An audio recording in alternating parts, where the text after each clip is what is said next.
bersatu strategi, ada pimpinan. Maka KC ini nggak ada artinya apa-apa kalau sudah lepas dari pimpinannya. Diperlukan ada pimpinan, ada figur, ada itu ada. Kalau Cak Nun sudah nggak mau ke sini, insya Allah KC ini ya billahi taufiq wal hidayah. Insya Allah. Karena apa? Diperlukan. Bukan kok harus jadi apa-apa tokoh sentralnya, enggak. Tapi harus ada. Karena jamaah itu harus ada pemimpin. Jadi sekalian, prinsipnya adalah Nabi Musa begitu, ini bersama Nabi, kamu itu ini bersama Allah, ini yang merintahkan Allah. Nanti kan ada petunjuk. Betul, begitu petunjuk datang, idrib asokal bahar, pukulkan tongkatmu kemana? Ke laut. Yang ngejar tadi siapa? Yang ngejar siapa? Fir'aun. Yang dipukul? Yang ngejar siapa? Bukan Fir'aunnya, bukan ini yang ngejar Fir'aun. Yang dipukul masuk akal nggak? Kalau yang ngejar Fir'aun harusnya pukulkan tongkatmu ke kepalanya Jadi ke kepalanya jahatnya sini sana ya. Saya sekalian, tapi dilakukan nggak? Dilakukan nggak? Nabi Musa itu mukul ke laut apa mukul ke Fir'aun? Karena perintahnya, saudara sekalian, sebetulnya ada terminologi yang luar biasa, sifat taslim itu. Nabi Musa itu pengajaran untuk taslim banyak sekali. Ketemu Khidir disuruh taslim, suruh kayak taslim. Jadi aslamna, tasliman itu nanti Cak Nun akan menjelaskan tentang bagaimana ya orang itu harus tasliman. Jadi sifat taslim itu penting. Atahiyat gini nih ya Anda harus gini, jangan direka-reka. Oh saya PDIP kok jadi atahiyat jadi. Oh saya PAN begini. Enggak bisa. Rukuk ya gitu sudah itu. Jadi tidak usah malah diterjemahkan. Oh, Allahu Akbar ya Allah, terjemahan nama Allah. Nah dihukum 2 tahun Yusman lain. Gua ada yang nganggo terjemahan. Allahu Akbar, Allah sing gede-gede. Bisa nanti. Nah, maka taslim saja taslim. Rukuk ya begitu, sujud ya begitu dan seterusnya. Bahwa mencuci najis itu harus dengan debu, lakukan saja. Itu belum ada deterjen, sekarang pakai daya, lupakan yang lain. Kata yang itu pakai debu, lakukan saja. Sekarang pakai bedak tulis. Bedaknya siapa bedak tulis? Terus selalu debu, pakai debu. Tidak boleh, memang harus pakai debu. Itu ada beberapa pelajaran taslim.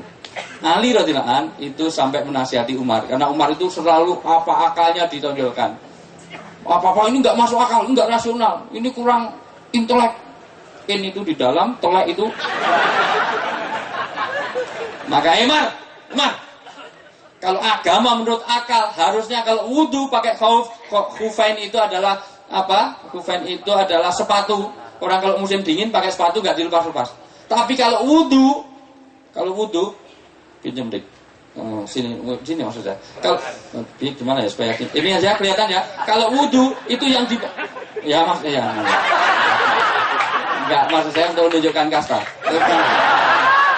Kalau wudu itu kalau wudu yang diusap cuman atasnya. Enak ya, mantep, enak tau, mantap tau, gratis ya. Sudah siang, makasih udah nanti. Jadi yang diusap itu atasnya, bukan bawahnya. Padahal yang kotor atas atau bawah? Tapi wudu yang diusap malah atasnya. Padahal yang kotor bawah. Itu kalau Anda pakai sepatu di musim dingin, Anda belum pernah di luar negeri sih. Sering keluar ke Bantul, Sleman. Terus kalian jadi di luar negeri atau di musim dingin atau di Arab Saudi sendiri biasa pakai khufain itu. Artinya bahwa tidak semua agama itu harus sinkron dengan akal kita. Bukan tidak rasional ya. Agama cuma rasional, cuman rasionalitas kita kadang-kadang nggak sampai ke sana. Artinya rasionalitas kita itu apa-apa kalau dirasional kadang-kadang malah nggak. Orang masuk surga dengan 70 bidadari. Wah, apa saya kuat ya? Saya 2 aja Viagra 6. Nah, jangan pikir kalau Allah sudah kehendaki jalankan aja pasti oke. Oh, ada makhluk berkaki 1000 namanya apa itu yang apa? Lapa nggak sampai 1000 yang kaki 1000 apa namanya? Kuing itu indah karena Allah menghendakinya 1000. Itu kalau kakinya 100 dipotong dia nggak nyaman. Allah itu membuat indah manusia itu kakinya 2. Coba manusia itu kakinya 1000. Repot banget loh ya. Mau kuliah itu bisa 3 bulan baru berangkat. Nah, pakai kaos kakinya lama banget. diajak jalan-jalan itu 100 ngijak telek. Nunggu sebentar soalnya. Repot banget loh. Kaki 2 aja kesandung-sandung terus kok. Nah, coba kalau Allah sudah mengendaki semuanya everything is okay. Semuanya running well. Oke, saya sekalian, maksud saya ada poin bahwa orang beriman diperlukan ketundukan Islam dulu. Apa kaitannya Islam kok menuju iman? Maka kadang-kadang di dalam orang beragama ada ketundukan seperti itu. Dan itu yang diajarkan dalam puasa. Nah, lebih jauh, kenapa kok turun ayat itu? Karena memang iman belum masuk di dalam hati. Iman yang masuk dalam hati itu yang punya kekuatan. Tetapi bukan tidak dihargai. Kalau kamu tetap beramal baik, kata Nabi di dalam firman Allah, tetap dihitung amalmu.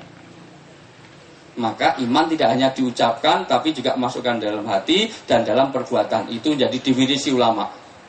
Karena kata-kata iman bukanlah iman. Sapi perah itu mengeluarkan apa? Susu. Oke, semuanya ikuti. Itu. Nah, semuanya ikuti. Kain ikhram warnanya apa? Putih. Kain ikhram namanya? Putih. Oke. Bendera Indonesia warnanya? Sapi minumnya? Oh, susu, gimana sapi kok minum susu? Belum saya kacaukan sapi minum susu, aneh banget. Sapi itu kalau diucapkan ucapan sapi bukanlah sapi. Maka kalau sapi nggak akan keluar susunya. Karena itu hanya ucapan. Maka orang yang mengatakan beriman, apakah dia beriman? Burung puyuh bisa mengucapkan. Halo, semuanya bisa ngikuti nggak? Burung puyuh itu bisa mengatakan la ilaha illallah, bisa. Komputer itu kalau loading bisa, booting pertama itu bisa la ilaha illallah. Tapi bisa kan komputer itu beriman. Puyuh itu beriman. Bisa? Karena ucapan. Maka ucapan tidak cukup. Kalau orang mengaku beragama kok hanya mengucapkan itu NATO, no action talk only, jelas itu bukan beragama. Atau orang yang ngomong dan Indonesia jagonya good speaking, tapi good listening yang berat. Jadi sekalian, orang dikatakan mengucapkan tidak cukup. Bahkan gambar sapi bisa mengeluarkan susu. Ya, gambar sapi itu susunya produk nggak bisa. Sama dengan gambar orang beriman dan lain. Maka orang peci beriman, orang surban mesti beriman, orang peci beriman. Kalau orang pakai kudung itu beriman, orang Australia semua orang beriman. Karena dimdik, semua pakai semuanya. Gak beriman. Maka gambar iman, jangan mengukur gambarnya. Gonjang, banyak global semua, gablat itu berubah. Nggak bisa. Maka gambar iman. Bahkan yang disebut iman adalah wujud iman. Singkatnya begini, kalau sudah ada wujud sapi, nggak usah diumumkan, akan keluar susunya. Jadi sapi itu orang merah susu, nggak usah mengatakan ini sapi, nggak usah. Keluar sendiri, sama dengan iman. Iman itu gimana? Saya agak sulit menerangkannya. Biasanya saya pakai coret-coretan untuk mempermudah. Tapi prinsipnya mudah-mudahan bisa ditangkap dulu lah. Kalau nggak paham, biasanya omongan saya itu kan manusia yang akan datang. Mungkin 10 tahun lagi ada paham maksud saya. Ya, tapi ikuti terus saja. Nanti kan tahu-tahu lama-lama yang ngerti. Atau mungkin cucu Anda yang paham. Oke, jadi prinsipnya iman itu tidak hanya ucapan, tidak hanya itu. Jadi harus lihat kenyataan. Itu yang dipesankan Cak Non. Jangan hanya sistem nilai saja, tetapi harus melihat realitas. Dan kenduri cinta itu sebetulnya belajar atas realitas.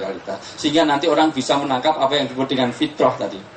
Karena ending dari orang idul ending dari puasa itu adalah Aidul Fitri. Aidul dari bahasa Arab.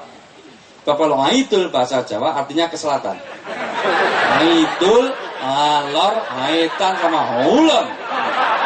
Itu bahasa Jawa dah. Aidul Fitri, hulon Mbak Fia, aitan canon, alor dik doang. Nah itu Aidul dari kata Aid. Itu artinya kembali perayaan. Fitri dari kata bisa iftar, bisa fitrah. Fitrah sendiri ada 5 artinya. 1 agama sendiri. Kullu mauludin yuladu ala fitrah, berarti dia suci dalam agama. Maka bayi yang lahir pasti masuk, kalau mati masuk mana? Surga, karena bayi nggak punya salah. Paling salahnya apa bayi? Paling gigit.